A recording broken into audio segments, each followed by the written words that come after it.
அனைவருக்கும் அன்பான வணக்கம். நீங்கள் கேட்டுக்கொண்டிருப்பது கதையலை. வாசிப்பவர் ஹேமலதா ஜெகநாத். திரு கல்கி எழுதிய பார்த்திபன் கனவு பாகம் 2, அத்தியாயம் 27.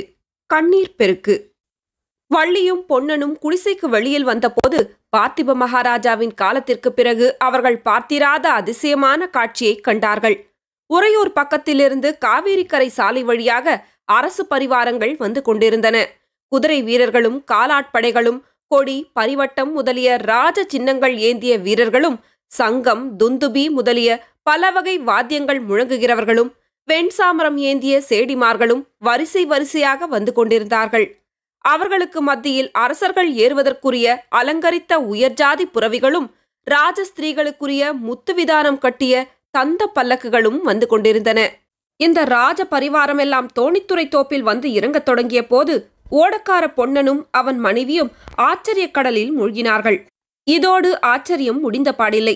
காவேரி நதியில் அதே சமயத்தில் ஒரு விந்தை காட்சி காணப்பட்டது. உறையூர் பக்கத்திலிருந்து அலங்கரித்த பல படகுகள் அன்னப்பட்சிகளைப் போல் மிதந்து கிழக்கு நோக்கி வந்து கொண்டிருந்தன. அவற்றின் நடுவில் சிங்கக்கொடி பறந்த அழகிய படகை பார்த்ததும் சக்கரவர்த்தியும் அவருடைய பரிவாரங்களும் தான் வருகிறார்கள் என்பது பொன்னனுக்கு தெரிந்து போயிற்று. ஒருவேளை அந்த படகுகளெல்லாம் இந்த தோணித்துறைக்குத்தான் வருமோ என்று பொன்னன் எண்ணமிட்டு கொண்டிருக்கையிலேயே படகுகளின் திசைப்போக்கு மாறியது. காவேரியை குறுக்கே கடந்து வசந்த தீவை நோக்கி அவை செல்லத் தொடங்கின. ஓஹோ, சக்கரவர்த்தி வசந்த தீவுக்கு ஏன் போகிறார்? ஒருவேளை மகாராணியை பார்க்கப் போகிறாரோ என்று பொன்னன் நினைத்தான். உடனே தோப்பில் வந்து இறங்கிய வீரர்களிடம் நெருங்கி போய் விசாரித்தான். அவன் எண்ணியது உண்மை என்று தெரிந்தது. சக்கரவர்த்தியுடன் குந்தவி தேவி, சிறு தொண்டர், அவருடைய பத்தினி முதலியோர் அருள்மொழி ராணியை பார்க்க வசந்த தீவுக்கு போகிறார்கள் என்று அறிந்தான். மேலும் விசாரித்து அவர்கள் அங்கிருந்து திரும்பி இந்த தோணித்துறைக்கு வருவார்கள் என்றும் இங்கிருந்து சிறு தொண்டர் கீழ்ச்சோழ நாட்டுக்கு யாத்திரை போகிறார் என்றும் சக்கரவர்த்தியும் குந்தவி தேவியும் உறையூருக்கு திரும்புகிறார்கள் என்றும் தெரிந்து கொண்டான். அந்த சமயம் வசந்த தீவில் தானும் இருக்க வேண்டுமென்றும் என்ன நடக்கிறது என்று தெரிந்து கொள்ள வேண்டுமென்றும் பொன்னனுக்கு உள்ளம் துடித்தது. ஆனால் அந்த ஆவலை வள்ளியிடம் தெரிவித்த போது அவள், நன்றாயிருக்கிறது, சக்கரவர்த்தி அங்கே போயிருக்கும்போது அவருடைய கட்டளை இல்லாமல் நீ ஏன் அங்கே போக வேண்டும்? என்ன நடக்கிறது என்று தானே தெரிகிறது, அவசரம் என்ன என்றாள். எனவே பொன்னன் துடிதுடித்துக் கொண்டு இக்கரையிலேயே இருந்தான். ஒரு முகூர்த்த காலம் ஆயிற்று. வசந்த தீவின் தோணித்துறையில் கலகலப்பு ஏற்பட்டது. பலர் அங்கே கும்பலாக வந்தார்கள். படகுகளிலும் ஏறினார்கள். படகுகள் இக்கரையை நோக்கி வரத் தொடங்கின. வருகிற படகுகளை மிகவும் ஆவலுடன் வள்ளியும் பொன்னனும் பார்த்து கொண்டிருந்தார்கள். அருகில் நெருங்க நெருங்க படகுகளில் இருந்தவர்கள் கண்ணுக்கு தெரிய ஆரம்பித்தார்கள். சிங்கக்கொடி கம்பீரமாக பறந்த படகிலே சக்கரவர்த்தியும் ஒரு மொட்டைச்சாமியாரும் இருந்தார்கள். இதற்குள் அவர்களுடைய பார்வை இன்னொரு படகின் மேல் சென்றது.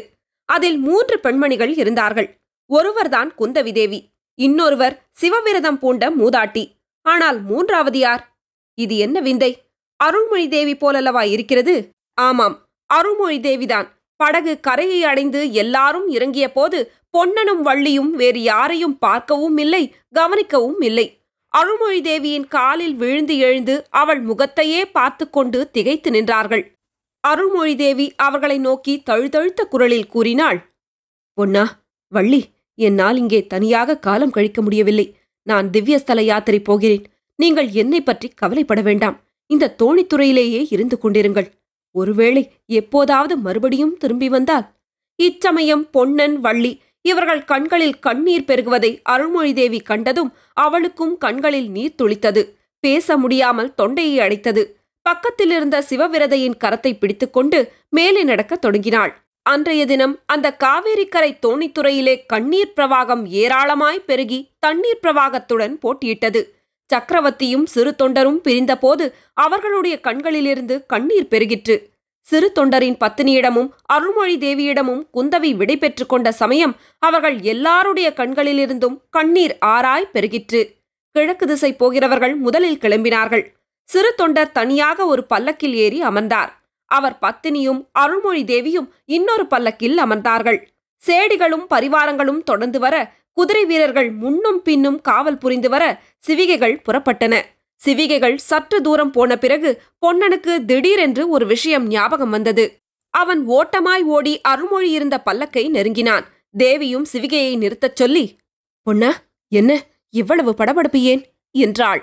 தேவி என்று பொன்னன் மேலே பேச நாவழாமல் திகைத்தான். ஏதோ சொல்ல விரும்புகிறாய் போலிருக்கிறது. பயப்படாமல் சொல்லு. இந்த அம்மையார் இருப்பதினால் பாதகமில்லை என்றாள் ராணி. தேவி, பெட்டியை பற்றி சொன்னீர்கள் அல்லவா? என்ன, கிடைத்து விட்டதா என்று ராணி ஆவலுடன் கேட்டாள். ஆமாம். இல்லை, சீக்கிரம் கிடைத்துவிடும், அதை என்று தடுமாறினான் பொன்னன். அருள்மொழி சிறிது நேரம் சிந்தனையில் ஆழ்ந்திருந்தாள். பிறகு, பொன்னா, பெட்டியை நீதான் பத்திரப்படுத்தி வைக்க வேண்டும். முன்னமே உன்னிடம் ஒப்புவிப்பதாகத்தான் இருந்தேன். ஒருவேளை நான் இல்லாத சமயத்தில் அவன் வந்தால். ராணி மேலே பேச முடியாமல் விம்மத் தொடங்கினாள்.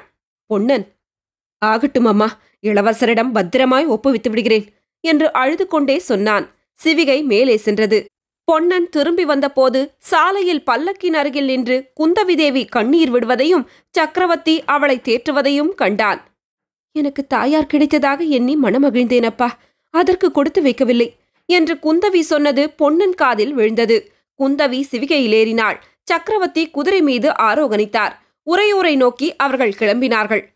பொன்னன் குடிசைக்குள் நுழைந்ததும் வள்ளி கண்ணீர் பெருக்கிக் கொண்டிருப்பதை கண்டான். ஐயோ, எனக்கு முன்னமே தெரியாமல் போச்சே. தெரிந்திருந்தால் மகாராணியுடன் நானும் வருவதாக சொல்லியிருப்பேனே. எனக்கு மட்டும் இங்கே என்ன வேலை என்று வள்ளி புலம்பினாள். பொன்னன் சிறிது தைரியப்படுத்திக் கொண்டு, கடைசியில் பெண் பிள்ளை என்பதை காட்டிவிட்டாயல்லவா, பிரமாத வீரமெல்லாம் பேசினாயே என்றான். அச்சமயத்தில் மறுபடியும் வெளியில் குதிரையின் காலடி சத்தம் கேட்கவே இருவரும் ஓடி வந்து பார்த்தார்கள். சக்கரவர்த்தி மட்டும் குதிரை மேல் தனியாக திரும்பி வந்தார். பொன்னா, நீ இந்த தோணித்துறையிலேதானே இருக்கப் போகிறாய், எங்கேயும் போய்விட மாட்டாயே என்று கேட்டார். இங்கேதான் இருப்பேன் பிரபு, எங்கும் போக மாட்டேன் என்றான் பொன்னன். அதோ பார், அரண்மனை படகை இங்கேயே விட்டு வைக்கச் சொல்லியிருக்கிறேன். குந்தவி தேவி ஒருவேளை வசந்த மாளிகையில் வந்து இருக்க ஆசைப்படலாம். அப்போது நீதான் படகு ஓட்ட வேண்டும். காத்திருக்கிறேன் பிரபு. இன்னொரு சமாச்சாரம். சிவனடியார் ஒருவர், என் சிநேகிதர், உன்னிடம் ஒப்புவிக்கும்படி ஒரு பெட்டியை கொடுத்தார். அது அந்த படகின் அடியில் இருக்கிறது, பார்த்து எடுத்துக்கொள். இவ்விதம் சொல்லிவிட்டு சக்கரவர்த்தி வள்ளியை நோக்கினார். அதுவரையில் அவரையே உற்று பார்த்து கொண்டிருந்த வள்ளி சட்டென்று தலையை குனிந்தாள். அவளுடைய முகத்தில் வெட்கத்துடன் கூடிய புன்னகை உண்டாயிற்று. அடுத்த கணத்தில் சக்கரவர்த்தியின் குதிரை காற்றாய் பறந்து சென்றது. 2ஆம் பாகம் முற்றிற்று. 3ஆம் பாகத்தில் சந்திப்போம். கதையலை உங்களுக்கு பிடிச்சிருந்ததுன்னா உங்க நண்பர்களோடும் உறவினர்களோடும் பகிர்ந்துக்கோங்க. நன்றி.